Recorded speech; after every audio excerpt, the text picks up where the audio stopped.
Welcome to the InterViews podcast. Prima attenzione, Bobo anticipato, palla vagante, mette giù, recoba, il tiro,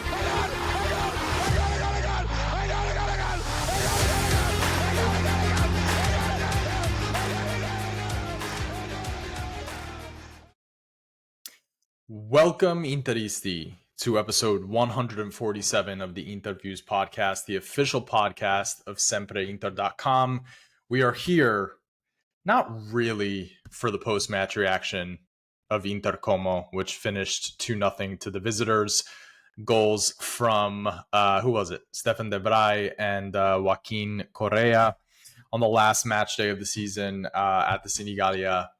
The reason we're not really talking about that game is because on that match day, Napoli also won, which confirms that they won the Scudetto this year. So what ultimately is the more important thing is to really talk about this Serie A campaign as a whole, and really dig into everything that that went on, how the fans are feeling, how the fans are talking, and just tie a nice bow on it, because we do have a Champions League final to play this weekend, and I think it's important to address the things that need to be addressed and then move on.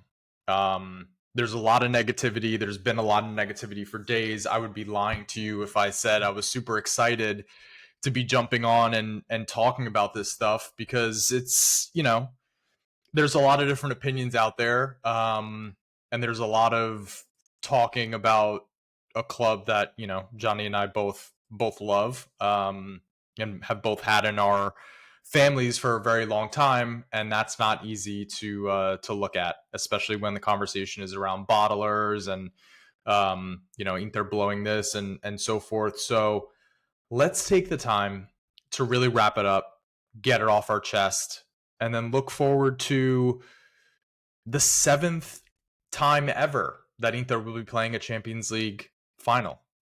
It's a big deal. We don't get here as often as Real Madrid. We need to treat it with the level of respect that it deserves, and we will go ahead and do that. As always, I'm one half of your co-hosting duo, Alessandro Rafa, joined here by Johnny Paterno. Johnny, we've had 48 hours since all of this has went down. I personally 72. Since everything went down, I personally am in and out of Twitter because it's been a little annoying as well as buggy. But how are you doing today? A little bit removed from the end of the Scudetto and the opportunity to discuss it a little further. Yeah, look, it was a disappointing end, of course, not the way that we wanted the season to end by any means. A shame that it had to come down to the last day. I mean, I think it's exciting for neutrals, but I think we as fans would have preferred to have this wrapped up maybe in the beginning of April, ideally. I will say, when we scored first, I had hope that, hey, maybe Cagliari would be able to hang on to, a minimum a draw in some way, shape, or form. There was a sense of belief on my end, listen, maybe it is the hope that does kill you, but yeah, I believe to the last second that we could win, as unfortunately it didn't turn out that way. But I don't know, maybe because I feel positive about the UCL final that I'm not as up in arms and as upset as maybe some other Interisti are, which they're entitled to be. Like I said, I'm not happy we didn't win the Scudetto. That was, if you listen to episodes earlier in the season, I thought that was more important to focus on than the UCL. I also didn't think we would get to a final, and now we're here. And I would say I've reversed my thought process. I would much rather win the big year trophy and see, Lautaro have that over his head and maybe recreate that iconic Zanetti image. So, yeah, that's where I'm at. Yeah. And there's also just been a ton of news that's come out around the club in the last several days. Today was Inter's media day for the Champions League final, which is always really cool. Pretty much every player gets interviewed, and there's so much that they talk about. So we'll get into some of that. Some stuff has come out regarding the incident in the Inter Roma match with the VAR intervention. We'll talk about that. Simone Inzaghi, the much maligned for various reasons, apparently getting courted by Al Hilal in Saudi Arabia to the tune of 100 million euros for 2 years, which is the reality of football. And then we'll just talk about the reality of football these days too, because they've also dropped the winnings for your positioning in Serie A. And I think it would be really interesting for us to touch on that as we start to think about what really matters, as far as the long-term health of the club when it comes to these competitions. So we'll get into all of it. Let's not waste any more time. Buy or sell? Gianni, Inter lost this title race more than Napoli won it. Buy or sell? Yeah, I'm buying that, unfortunately. Napoli did not impress me by any means. And they were just able to focus on one tournament all season. That makes it a lot easier when you don't have to worry about European competition.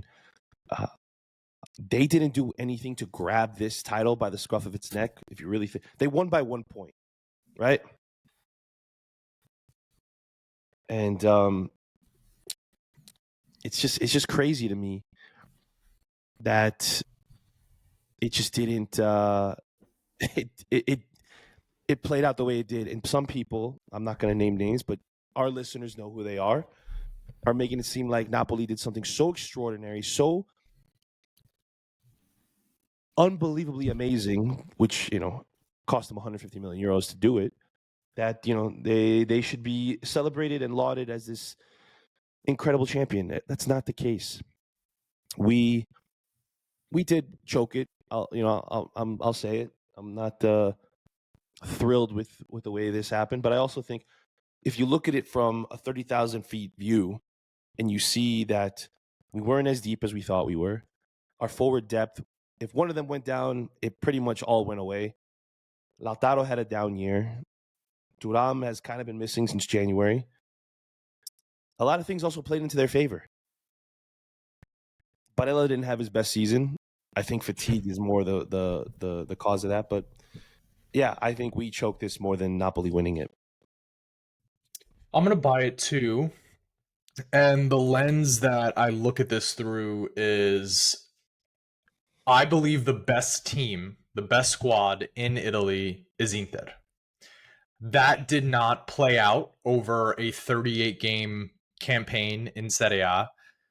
You absolutely have to take into account everything, all the other obligations that Inter had when you're discussing, how they approach this campaign, and we'll get into specifically what their approach was. But I do believe that Inter lost the title race more than Napoli won it. I'm going to say that, but also with respect to Napoli, congratulations on winning the title. There's a lot of, very passionate fans on Calcio Twitter that are a part of that Napoli community. So congrats to them in the same way that, I would hope we could get congratulations for when Inter wins trophies, even though that doesn't really happen. But there are too many missed opportunities for me this year for me to be able to say that Inter didn't throw it away. When you look at our big game record against Napoli, 6 points available, 2 points earned. Against Milan, 6 points available, 1 point earned. Against Roma, 6 points available, 3 points earned. 6 of 6 versus Atalanta, 4 of 6 versus Lazio, 3 of 6 versus Fiorentina, 1 of 6 versus Juventus, and 1 of 6 versus Bologna. That's the title right there. That's the title right there. In the big games, Inter didn't do enough to win. And for me, that's where we threw it away. At the end of the day, I think we're the best team in Italy. At the end of the day, we're not going to get the the Italy badge sewn on our shirt next season, and that's what it comes down to. That's where I'm at. Yeah, no, I think those are all great points, and yeah, when you break it down, the points for each big club, it's that is definitely where a title is lost. I mean, especially when we lose to like our direct rivals, right? Like Juve, Milan. We don't ever want to see that. But we also have had seasons recently where we have done well against those teams, and we still have come out trophyless. So I think it's a look. I'm not trying to make it an excuse or try to spin this, but to lose only by 1 point and have had such bad performances against your direct rivals, I still think that also takes away from what Napoli did, right? Like, look at how bad we had to do against important teams that we should have beaten on paper, right? For them to still eke out a 1 point championship. They are not that good, plain and simple. Do you have any of the results or any of the point totals that I read off here? Do you have any that really stick out to you as like that's the one? For example, letting Billing score in the 87th minute when you could have taken a 1-0 win in Napoli really sticks out to me. The 1-1 against Milan really sticks out to me. The missed opportunities away to Juventus really sticks out to me. Is there any against the home Juventus? game? Yep. Like, the 4-4. 4-2. Is there one that you think, is most egregious, most, sticks out to you? It's probably between the Billing one and the 4-2 blown game against Juve. That Juve team was finished. We had them against the ropes. We almost went up 5-2. Unfortunately, I'm pretty sure it was Lautaro whose header just went wide or over the crossbar. One of those two.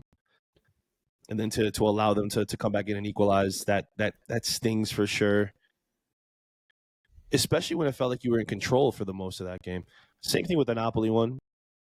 Like, very frustrating. If we win that game, it's over. I'm not so upset. I mean, I'm upset with the Milan 1-1 game because we hit the crossbar or the post so many times.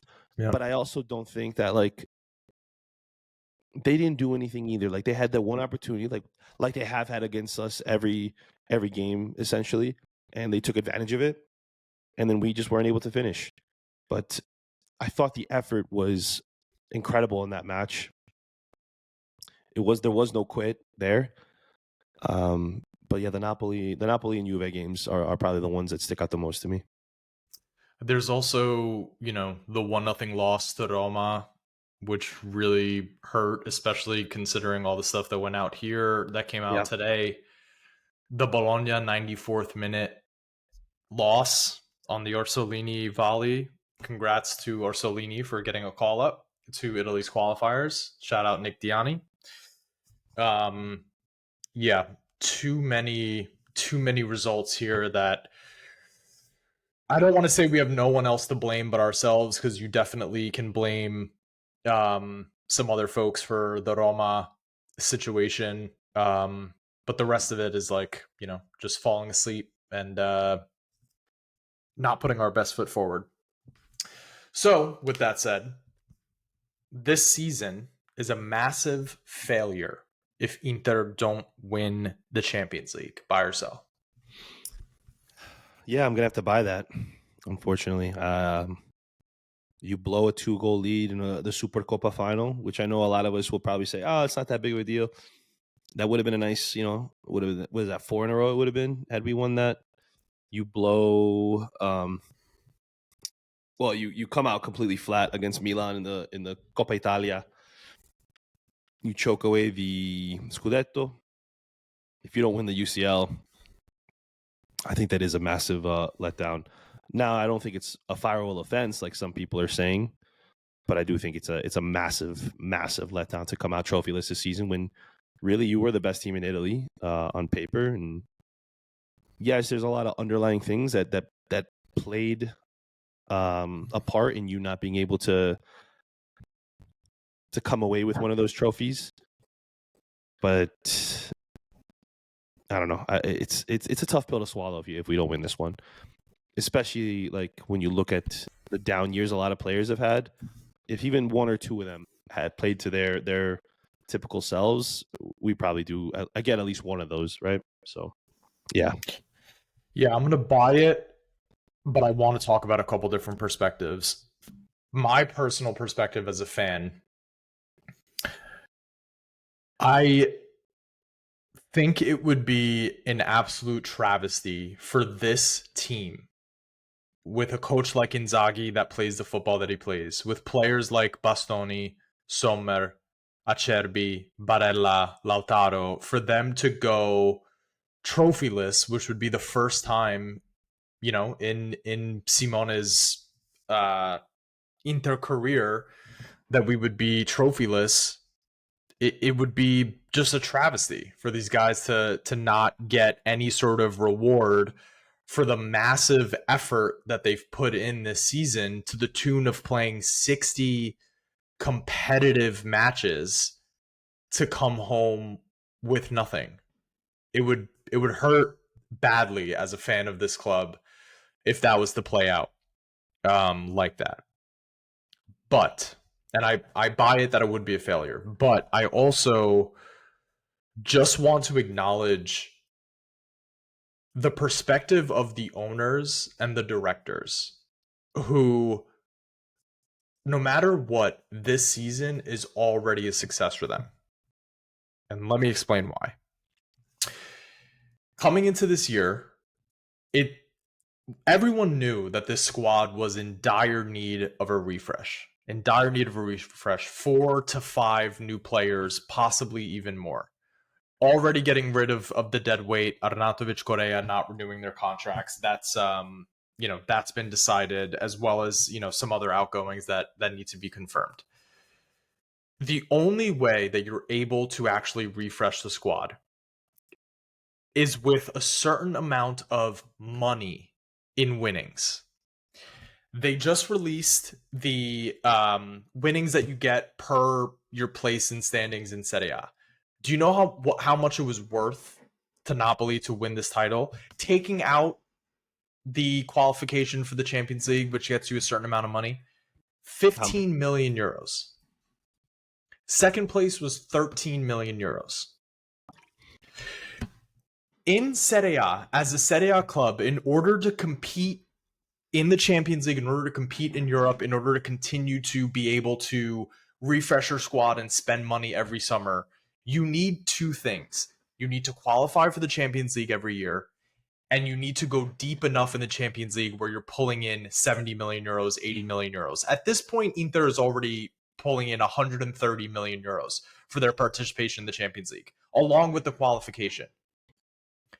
So if you're the owners, you're Oak Tree, you don't live and die with Inter the way that we do. They just don't. They're an American hedge fund. They care about the profitability of the club. Marotta cares about being able to make the club, sustainable and be able to buy players and refresh, as he hasn't been able to give Simone an actual mercato in the 4 years that he's been here. It's already a win what they've done for them for this year in terms of the money that's come into the club. And as fans, I think we should all recognize, without these 2 trips to Champions League finals in the last 3 years, we would not be able to do what we are setting ourselves up to do in this mercato. What we've already been doing with, Luis Enrique is on the doorstep for 25 million, Peter Sušić for 13 million coming in. We would not be able to do that without what Simone has been able to achieve in Europe. Just some food for thought about how the higher ups are thinking about this whole thing. It would be a failure for us to not bring home any trophies this year. But for the long-term health of the club, getting to this final is a major, major, major win. and we don't even know all the details of what it does to the brand and, you know, all that good stuff for the future. But, you know, just want to acknowledge, in this day and age for Italian clubs, the money brought in is huge. And for all the Inzaghi out people, I don't know many other managers that are taking this team to 2 Champions League finals in 3 years. Just want to throw that out there. Oh, your audio cut out, Johnny. I think you might be muted. Yep. Sorry. I'm stopping myself from coughing and I mute myself. Yeah, I think I couldn't agree more with everything you just said there. I think Inzaghi gets a lot of heat, and some of it's warranted, but I think some of it is off base. I don't think you could put all this blame on him. Was he the reason that, Arnautovic missed a few sitters this season? Was he the reason that Billing was able to get a late equalizer? Was he the reason that Orsolini was able to score a late winner? Like, you can't tell me that all these things that have gone wrong are solely based on Inzaghi.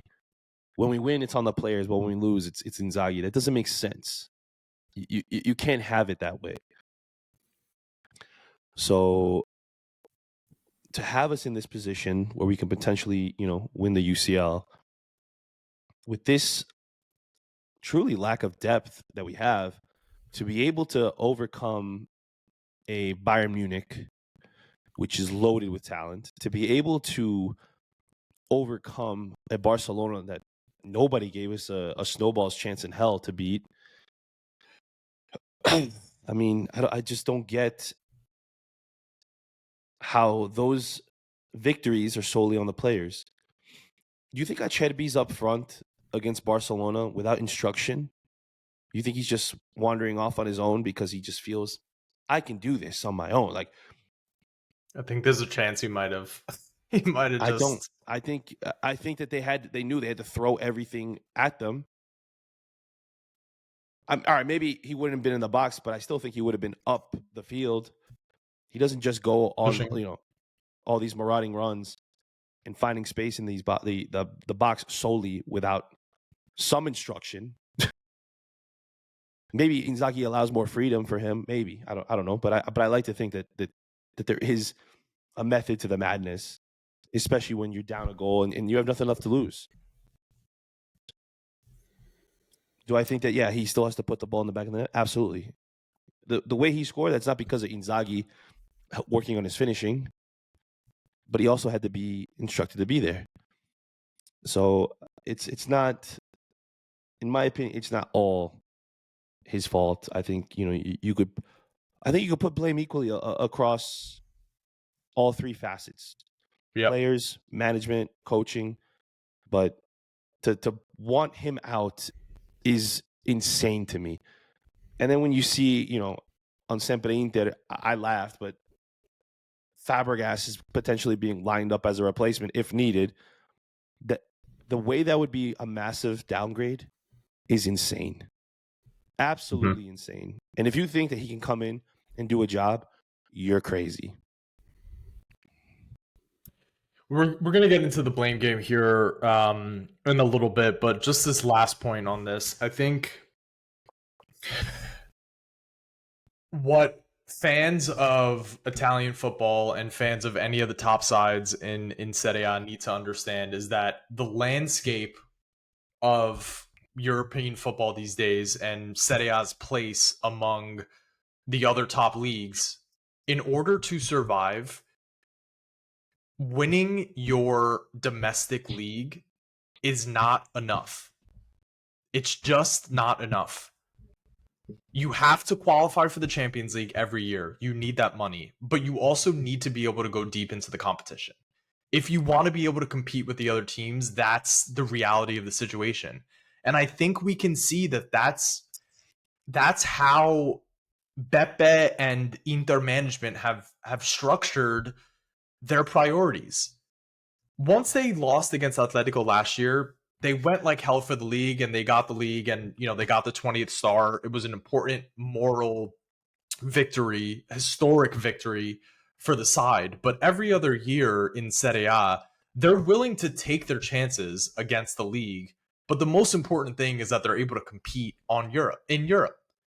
And that's what they need in order to continue to build a club that needs their own stadium, has to share a stadium with another club, is sharing revenues with the town, with the municipality of Milan, has to deal with a Serie A that can't bring in actual money for these broadcasts, these TV deals, that the TV deals are going down year after year. It's ridiculous. They seem to actually know what they're doing and know where to be putting their foot in and on the gas in what competitions and where they need to be focusing, their time on in order to continue to be healthy as a club. I just don't think that occurs to enough fans and enough people, where you get so locked into your bragging rights on Twitter and shit like that. The fact of the matter is that the Scudetto is not worth as much as getting to a quarterfinal or a semifinal in the Champions League. It's just not. It's not. In terms of the money, it's not. In terms of the prestige and the whatever, I get it. Congratulations to Napoli on winning their 4th Scudetto. Inter got 20 last year. There's things. Anyway, okay. Let's get into the next buy or sell here. Inzaghi is prone to slipping up in competitive title races. Buy or sell?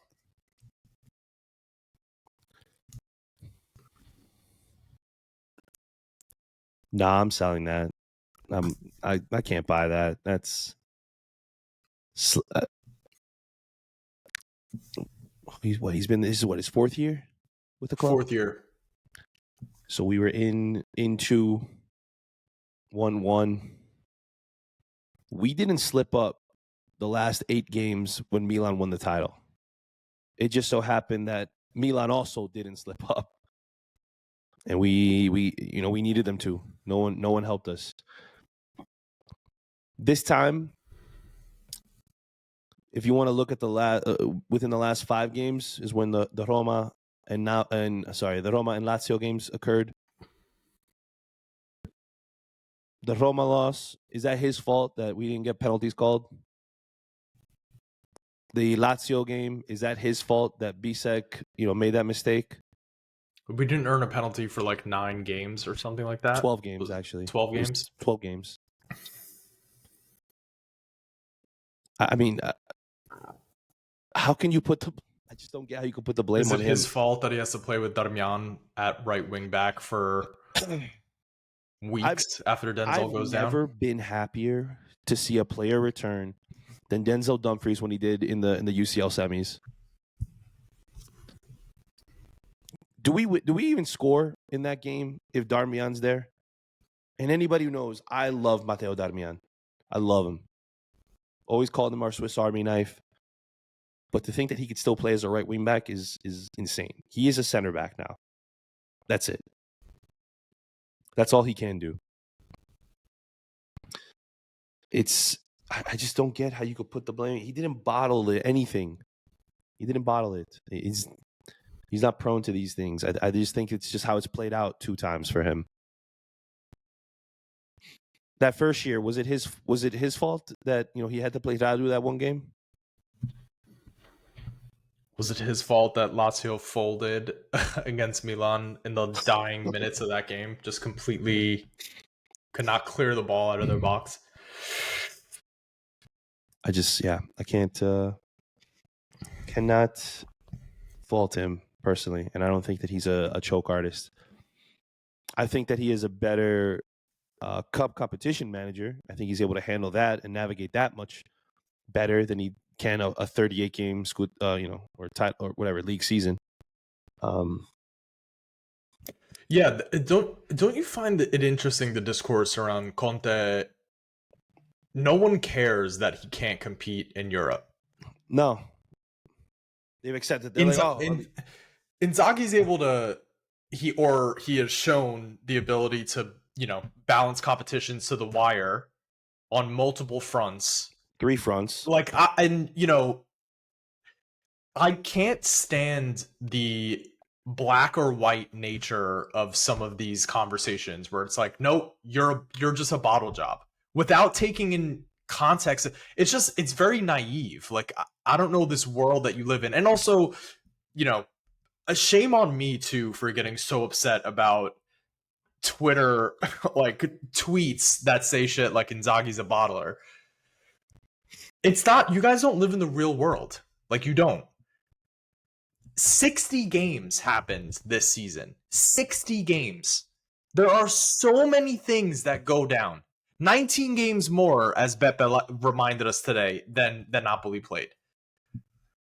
You can't control every little aspect. Things do go against you. If you're playing 19 games more than Napoli, there's 19 more opportunities for things to go against you than for Napoli. 19 more opportunities for injury, 19 more opportunities for, poorly officiated games, 19 more opportunities for whatever else you want to throw out there. Exhaustion, more minutes on the player's legs.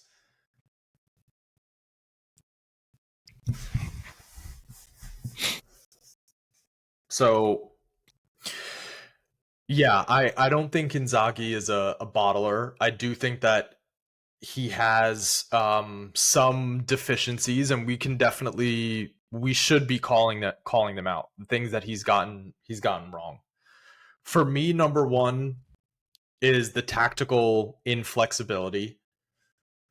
Having to play players that are not up to snuff because you're unwilling, not unable. He's a smart person, not unable to change his system, but unwilling because maybe he trusts it too much and players play that probably shouldn't be playing. Number two, some of the substitutions over his Inter career have been strange, Johnny. Some of the late game substitutions and management have been strange. The rotations, sometimes it's not always with it. Or the lack thereof sometimes. Those are, am I missing anything? Is there other criticisms of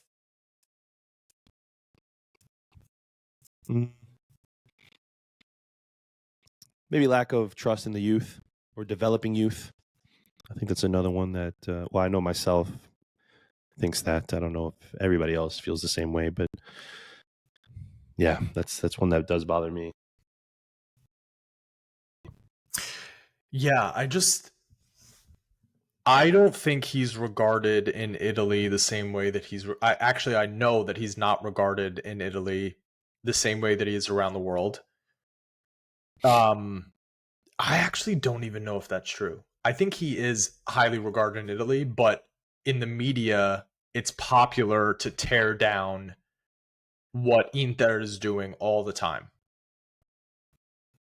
It's another thing that pisses me off about, some of the fandom that I see on Twitter, where it's like, do you not understand already that everyone in Italy is against the club? In terms of the media. Always. On all the talk shows and all the whatever, and you just buy into it and continue to bury the team that you so-called support. You have it in your Twitter name, and you're just shitting on everyone. I understand criticism, but some of it is over the top. But anyway, that's a different discussion. So I sell that Inzaghi is prone to slipping up in competitive title races. I think, there have been 2 out of the 4 years that we could have won it, that, things didn't shake out the way that, we wanted them to, but I don't think it's all down to him. And I don't think that's a fair way to judge football. I think it's a naive way to judge football, where you just have to search for, you're the guy to blame. You're the guy to blame. Instead of saying, your club might not be qualifying for Champions Leagues if this guy wasn't around. If this guy didn't take us to 2 finals in 3 years, but you don't seem to understand that. All right, the squad did not compete the same way in Serie A from a mental standpoint than they did in the Champions League. Buy or sell? Yeah, I think I'll buy that. I think that's when you look at the way that we played, I feel like there was times where we allowed the physical fatigue to take precedent, and we're like, we can try to coast through this game, not put in maximum effort. It's like, oh, they scored? Okay, now we got to turn it back on. We got to like wake up, and that's obviously not a good thing. And again, people want to blame Inzaghi for that. How are you supposed to, force your players to not allow their physical fatigue to weigh into their play on the pitch? On the beach. I know. I don't know. It's because I'm about to sound like cough. my dad. I'm about to cough. Okay, leave me alone. Yeah, it's frustrating to see when you're a fan, when players aren't. You could tell that they're not putting in maximum effort. And when Inzaghi's animated and trying to galvanize the team, you can't tell me that he doesn't care or that he's not instilling some type of methodology or something in the players to be able to compete on all fronts. So listen, I've played tired. I see how when I'm tired, it affects what I'm doing out there. I can only imagine for them who are doing it at a much greater scale. But I think that's a time where you have to be honest with yourself and maybe be honest with your manager to, maybe, hey, I need a little bit more rest today. I could come on for 15, 20 minutes towards the end, but like maybe start somebody else this game. And I'm thinking about like players like Mkhitaryan, players like, Dimarco, Barella even. There was times where he just looked out of it.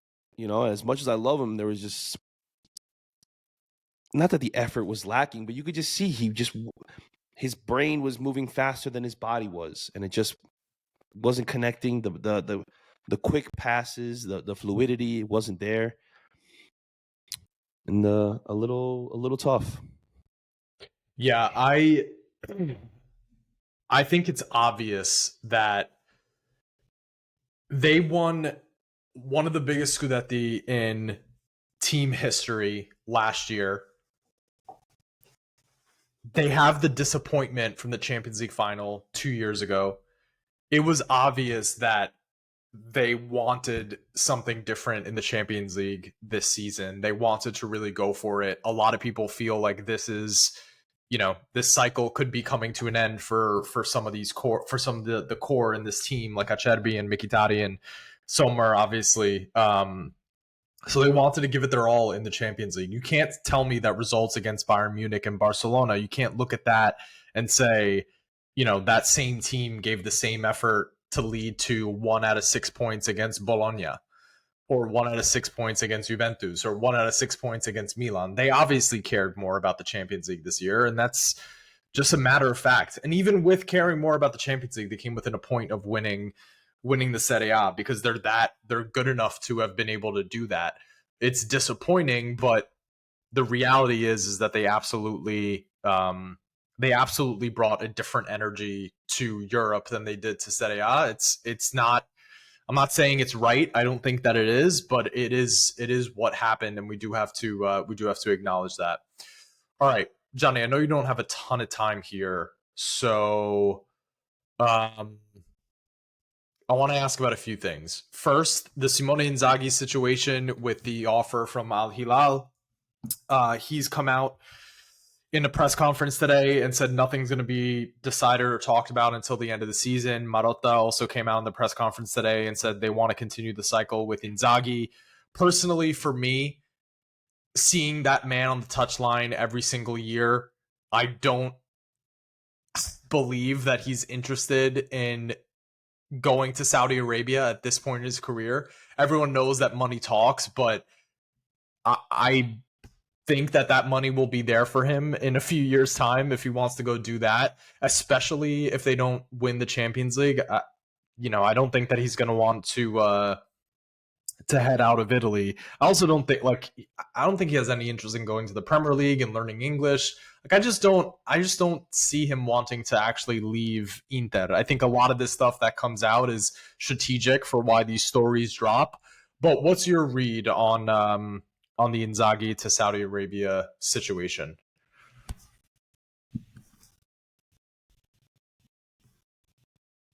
You're muted. Thank you.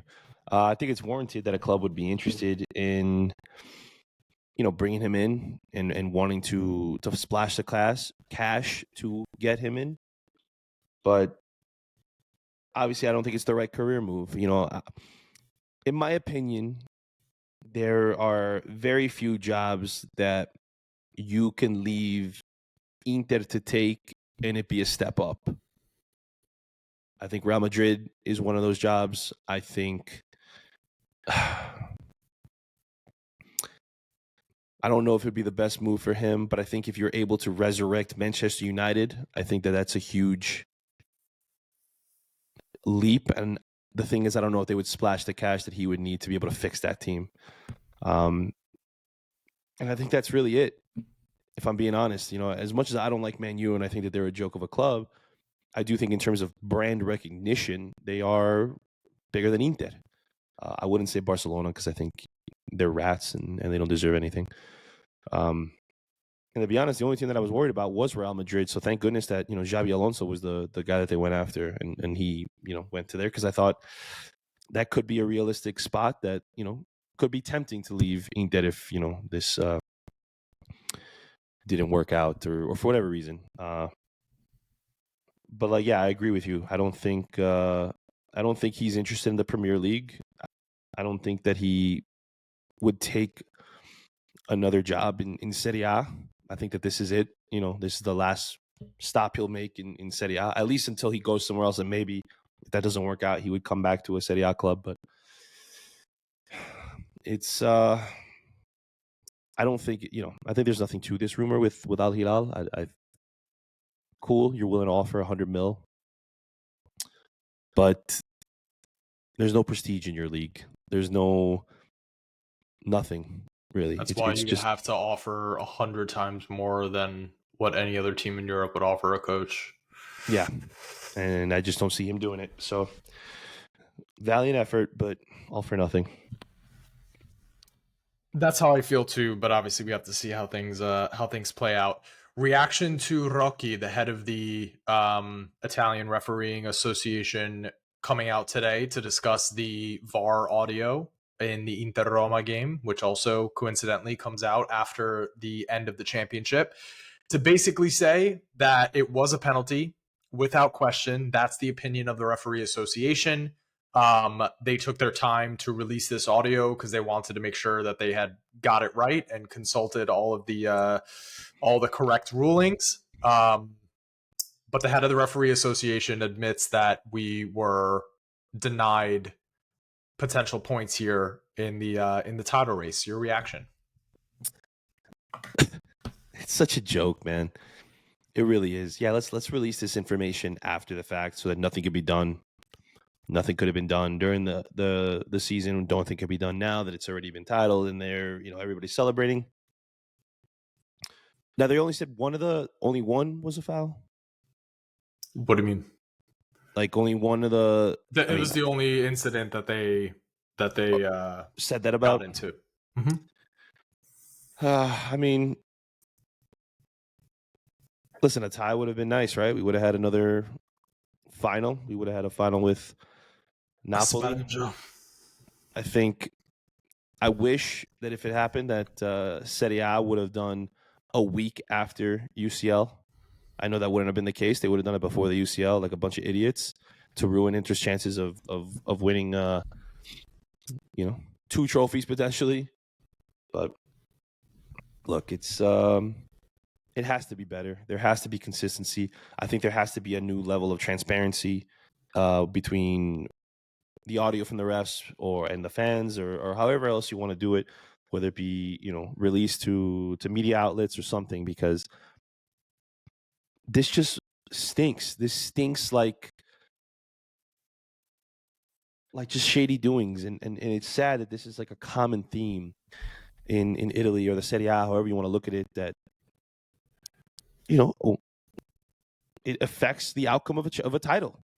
It's just not right. And whether it was against us, whether it was for us, whether it, maybe cost Napoli a chance at the title, right? Like, I want it to be refereed the right way, consistent. I want us to know what is a penalty, what isn't, why it wasn't called, why it should have been called. There should be much more communication. And I think if you hold it to a higher standard, then you'll have less of these incidents happening because there has to be that level of transparency. Yeah, the thing that gets me most upset, obviously Inter were screwed here, and it's an admission from the Referees Association. They are admitting that a penalty should have been given. The thing that upsets me the most is apply this scenario to other teams in Serie A. Apply it to Juventus. And what do you think the conversation would be like on Calcio Twitter, in the newspapers, in the media? You're muted. Apply it to Napoli.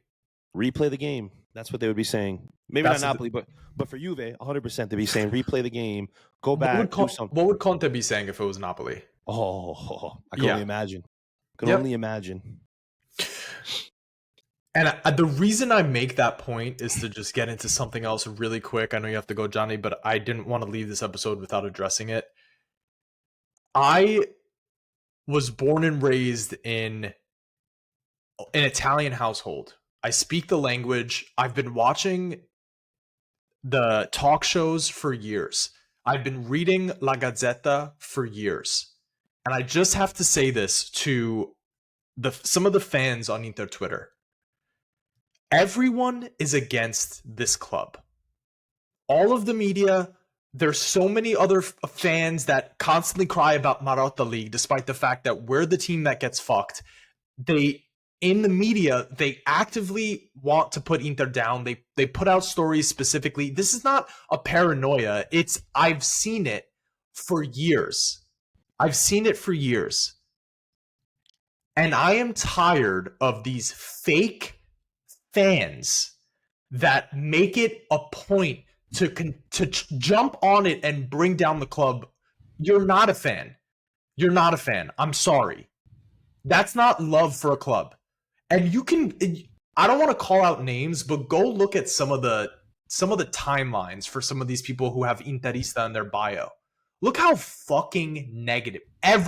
They don't even celebrate goals. They don't celebrate anything that happens at the club. It's just entirely shit on Marotta, shit on Inzaghi, shit on this, shit on that. We're poor. We're making the wrong decisions in the market. We're doing this. That's all you see. You guys are not fans of the club. I'm sorry. It's fake as shit.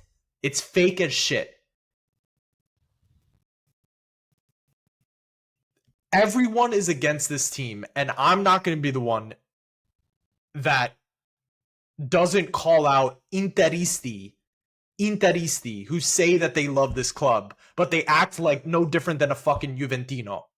You could pull out those tweets from their timeline, and you would think it's a Milanista. You're about to play the 7th Champions League final in our fucking history. Act like it. Get behind the fucking team. It's disgusting. Woo, you need to get that off, huh? Yeah, I'm tired, man. I'm tired. No, listen, I get it. It is that's why I haven't been as active as I used to be on Twitter. And Me neither. You know what? Shout out Average Joe, man. He got off. He says his life's been better. Maybe that's what I got to do too. Like, just be done with it. Be done with the social media stuff. Just, we put out our content. We do our own thing. We connect through that. But like, me interacting with Napoli fans or whatever, like, and look, I know Stefan Rossi, doesn't want me to be talking about Twitter and I agree. Like, I feel like we need to maybe like dial back the talk about what's going on in it and just focus on the club. Yeah, we probably do. Yeah. Focus on our own things and what we think about it, because we don't need that toxicity. So, yeah, I agree with everything you said too. It's like, if you love this club, love this club. It's the same thing with a relationship, really. Like, I'm not even kidding. Like, if you love your girlfriend, like, why are you going to complain about everything your girlfriend does if that you don't like her? Just end it. You can have if there's criticism to be levied, you can levy criticism, but you don't tell your fiance, your wife, whatever, that she sucks every fucking opportunity you get. Yeah. Without ever showing any love or anything like that. It's just crazy. It is. It really is. Like I don't get it. I don't get it. And yeah. All right, how do you want to close out the episode since you got to get out of here soon? However you want, whatever you want to end with. All right, so I think we were intending to do a PSG preview, but we obviously don't have a ton of time here. I know that you've spent some time just assessing the team. We'll try to record an episode before the final if we can. We'll see what the schedules are like. But yeah, I think we could maybe try for Thursday to do something. What's that? I'll let you roll with whatever. 27, 28, 20. You know what? I will be working from home Thursday. So let's shoot for. We can figure out a time to do an actual maybe deep dive preview. Okay. All right. Let's do that. All right. All right. So I guess we can get out of here. We can get out of here. We can give the people back their time. All right. In the words of the great Roberto Scarpini, everyone should try to be like Roberto Scarpini. Go listen to highlights of him calling games. That's an interista right there. Forza ragazzi, forza ragazzi, forza ragazzi.